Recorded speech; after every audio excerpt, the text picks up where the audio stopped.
Evening guys, welcome to study with Sunita channel में। एक बार फिर से आपका स्वागत है स्टडी विद सुनीता चैनल में। गाइस, मैं पढ़वा चुकी हूँ, उसका 100 का टारगेट कंप्लीट हो चुका है। अब मैं आज आपको नए टॉपिक के साथ आई हूँ। अनेक शब्दों के लिए एक शब्द, या इसको कहते हैं वाक्यांश के लिए एक शब्द। ठीक है ना। अब मैं इसको भी 100 कंप्लीट करूंगी, ठीक है, क्योंकि इसमें से आपको एग्जाम में आपको पता ही आता है, और सभी एग्जामों के लिए ये इंपॉर्टेंस है। केवल टीचर्स भर्ती की, जैसे मैं क्लास चला रही थी यूपी टेट सी टेट के लिए, केवल उन क्लासों के लिए नहीं, स्पेशली ये हर एग्जाम्स के लिए बेनिफिट्स है, क्योंकि हर इस हिंदी के एग्जाम में ये सब आते हैं। तो परिवाची आपका कंप्लीट हो चुका है। अब आपको मैं आज पढ़ाने जा रही हूँ अनेक शब्दों के लिए एक शब्द, ठीक है, यानी कि कई शब्द रहेंगे, उस शब्दों का जो अर्थ है वो किस एक शब्द में ही निकल जाता है। मतलब पूरे वाक्य का अर्थ केवल एक शब्द में ही निकल जाता है। अगर हम पूरा वाक्य ना बोल के केवल वो एक शब्द ही बोल देते हैं, उसका मतलब वही होता है, ठीक है ना। यानी कि हम पूरा वाक्य बोले या वो एक शब्द बोल दे, उस शब्द का अर्थ यही होता है। जैसे देखिए, अंडे से जन्मने वाला, यानी कि हम ये बोले कि अंडे से जन्मने वाला और केवल ये बोल दे अंडस, तो अंडस का मतलब ही हो जाएगा कि अंडे से जन्मने वाला है। जो जानवर जंतु, ठीक है, जो अंडे से जन्मेंगे वो क्या हो जाएगा, अंडस, ठीक है ना। तो केवल हम अंडस भी बोलते हैं, इसका मतलब ही होता है कि अंडे से जन्मने वाला, ठीक है। जैसे मुर्गी, जो भी मतलब होता है जो अंडे से जन्मते हैं, मैं मुर्गी का आपको उदाहरण दे रही हूँ, ठीक है ना। मुर्गी मुर्गा जो भी, तो ये आपको क्या है, अंडे से जन्मने वाले जानवर है, ठीक है ना। उसको हम केवल अंडज कह देंगे तो ये समझ लीजिएगा कि अंडे से ही जन्मेंगे बच्चे, ठीक है। उसी तरह से जो पिंड से जन्मता है, ठीक है, जो पिंड से जन्मता है उसको हम क्या कहते हैं, पिंडज। पिंड से जन्मने वाले को हम कहते हैं पिंडज। उसी तरह जल में जन्मने वाला, ठीक है, जल में, ठीक है ना, बहुत ऐसे जानवर हैं जो जल वाले जानवर, तो जली जीव जो होते हैं वो जल ही में जल, मछली है कॉमन में, तो बहुत ऐसे जो है जो सिर्फ जल में ही उनका जीवन है, जल ही उनका जीवन है, तो जल में ही वो रहते हैं, तो जल में ही उनका जन्म होता है। तो उनको हम केवल जलज कह देंगे तो भी उसका अर्थ यही हो गया कि जल में जन्मने वाले। या फिर हम इतना बड़ा, अगर हम इतना बड़ा शब्द बोले कि जल में जन्मने वाला, और क्या और केवल एक शब्द ये बोलते कि जलज, इसका मतलब क्या हो जाता है, जल में जन्मने वाले जिनको हम क्या बोलते हैं, जलज। उसी तरह जो धरती फोड़ कर जन्मता है, ठीक है ना, जो धरती फोड़ कर जन्मता है उसको कहते हैं उद्भिज। अगर केवल उद्भिज भी बोलेंगे तो समझ में आ जाएगा कि धरती फोड़ कर जन्मने वाले को हम क्या बोलते हैं, उद्भिज। जो अभी अभी तुरंत जन्मा हुआ है, जो बच्चे तुरंत पैदा होते हैं 5-10 आधा घंटा पहले, जो छोटे से नन्हे जिसको गोद में ले जाता है, उसको हम क्या कहते हैं, नवजात, ठीक है ना, नवजात शिशु।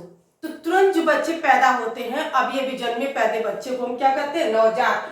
अगर हम ये बोले अभी भी बच्चा पैदा हुआ है, ठीक है, तो हम ये ना बोल के केवल नवजात शिशु बोल देंगे, जिसका मतलब कि ये बच्चा अभी पैदा हुआ है। उसी तरह जो नया आया हुआ है, ठीक है, जो नया आया हुआ है, चाहे वो कोई चीज हो गया नया आया हुआ है, उसको क्या बोलते हैं, नवागंतुक, ठीक है। नवागंतुक मतलब ही नया आया हुआ हो। फिर जिसकी आने की तिथि मालूम ना, कोई भी मेहमान घर में अचानक से आ जाते हैं, जिसको आपके आने जाने का कुछ पता ही ना हो, उसको क्या कहते हैं, अतिथि। तो अतिथि का मतलब ही क्या हो गया कि हमें ये पता नहीं, जो भाई बता कर आएगा उसकी बात अलग हो, लेकिन अचानक से कोई आ जाता है तो उसको क्या कहते हैं, जिसके आने का जाने का मुझे कुछ नहीं पता, तो वो क्या होता है, अतिथि, ठीक है ना।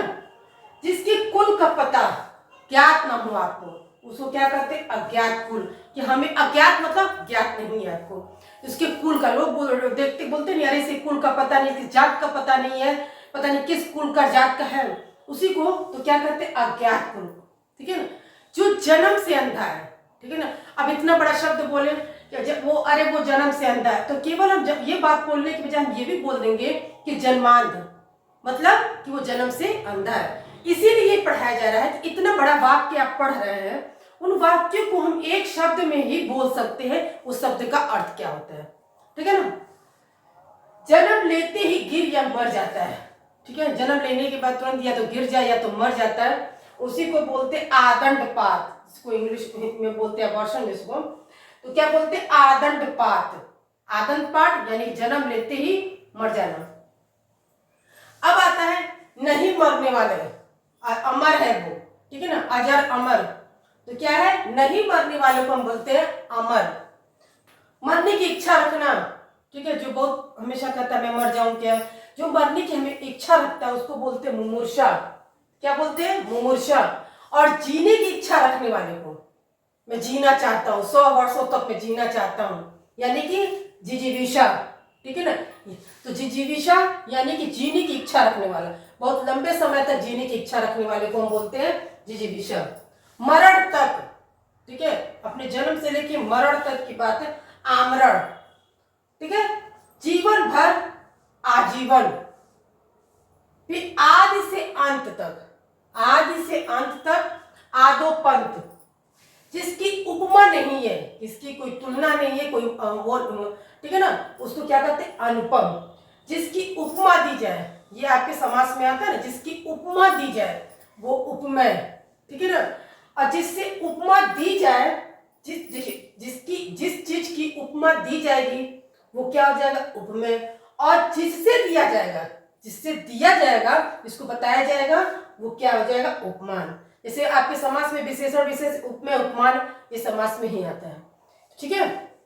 एक बार मैं आपको फिर से रिपीट करा दे रही हूँ, ठीक है, क्योंकि मैं जितनी बार आपको बताऊंगी, आप वीडियो देखेंगे, आपको अपने आप याद हो जाएगा, ठीक है ना। तो क्योंकि और ये बहुत इंपॉर्टेंट आपके अनेक शब्दों के लिए शब्द है, समझ में आना कि मैं बहुत छांट कर ये लेकर आई हूँ, कि जैसा मैंने कि देखा है कि बहुत बार एग्जाम में पूछा गया, बहुत इंपॉर्टेंट है ये, इसलिए मैं आपको एक बार फिर से रिपीट कर रही हूँ ताकि आपको अच्छे से याद हो जाए। वीडियो को देखेंगे, मेरे बोलने को देखेंगे, आप पढ़ेंगे तो आपको याद हो जाएगा। अंडे से जन्मने वाले को क्या कहते हैं, अंडज। जो पिंड से जन्मता, पिंडज। जल में जन्मने वाला, जलज। जो धरती फोड़कर जन्मता है, उद्भिज। नव यानी कि अभी अभी जन्मा हुआ, नवजात। जो नया आया हुआ है, नवागंतुक। जिसकी आने की तिथि आपको मालूम नहीं है, अतिथि। जिसके कुल का पता ज्ञात ना हो, ठीक है ना, अज्ञात कुल। जो जन्म से अंधा है, जन्मांध। जो जन्म लेते ही गिर या जाए या मर जाता है, उसको आदंडपात। फिर है ना, नहीं मरने वाला, अमर, ठीक है ना, नहीं मरने वाला, अमर। मरने की इच्छा रखना, मुमूर्षा।